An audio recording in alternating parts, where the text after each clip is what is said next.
महाशिवरात्रि। लोग कहते हैं यह शिव जी की शादी की सालगिरह है, लेकिन सच कहूं यह आधी अधूरी बात है। यह रात सिर्फ जश्न की नहीं बल्कि उस खौफनाक अंधेरे की गवाह है जब पूरी दुनिया खत्म होने की कगार पर थी। एक ही रात में 3 ऐसी घटनाएं घटी जिन्होंने ब्रह्मांड का नक्शा बदल दिया। जरा सोचिए, एक तरफ शादी की शहनाइयां थीं, तो दूसरी तरफ मौत का जहर, और तीसरी तरफ एक ऐसी आग थी जो ब्रह्मा और विष्णु का घमंड चकनाचूर कर रही थी। अगर आप यह वीडियो 16 फरवरी से पहले देख रहे हैं तो सावधान हो जाइए, क्योंकि आज हम शिवलिंग के प्रकट होने की वो कहानी सुनेंगे जिसे सुनकर आपके रोंगटे खड़े हो जाएंगे। कहानी पर आते हैं। एक बार ब्रह्मा जी और विष्णु जी में युद्ध छिड़ गया। दोनों लड़ रहे थे कि मैं महान हूँ। नहीं, मैं तुमसे ज्यादा महान हूँ।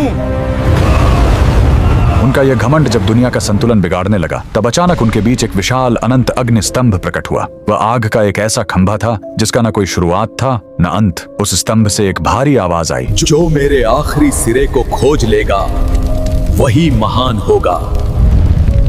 ब्रह्मा जी हंस बनकर ऊपर उड़े और विष्णु जी वराह बनकर नीचे गए। हजारों साल बीत गए, विष्णु जी को अंत नहीं मिला। उन्होंने अपनी हार मान ली, लेकिन ब्रह्मा जी ने वापस आकर झूठ बोला कि उन्हें अंत मिल गया है। उसी पल उस आग से काल भैरव प्रकट हुए और सजा के तौर पर उन्होंने ब्रह्मा जी का वो सिर काट दिया जिससे उन्होंने झूठ बोला था। उनका अहंकार टूट गया। चूंकि शिव जी आग के रूप में आए थे, वो बहुत गर्म थे। तब देवताओं ने उन्हें शांत करने के लिए उन पर जल और दूध चढ़ाया। यही वो पहला दिन था जब शिवलिंग पर रुद्राभिषेक की शुरुआत हुई। लेकिन कहानी यहीं खत्म नहीं होती। एक बार जब देवता श्रीहीन यानी कमजोर हो गए थे, तो अपनी शक्ति वापस पाने के लिए समुद्र मंथन हुआ। सबको उम्मीद थी अमृत की, लेकिन निकला क्या? हलाहल विष। पूरी दुनिया जलने लगी। तब फिर वही भोलेनाथ आगे आए। संसार को बचाने के लिए उन्होंने उस उबलते हुए जहर को पी लिया और अपने कंठ में रोक लिया। जहर की गर्मी से शिव जी का शरीर तपने लगा। उस जलन को शांत करने के लिए सभी देवताओं ने उन पर पूरी रात गंगा जल, दूध और बेलपत्र चढ़ाया। उन्हें नींद न आ जाए इसलिए पूरी रात देवताओं ने गीत गाए और जागरण किया।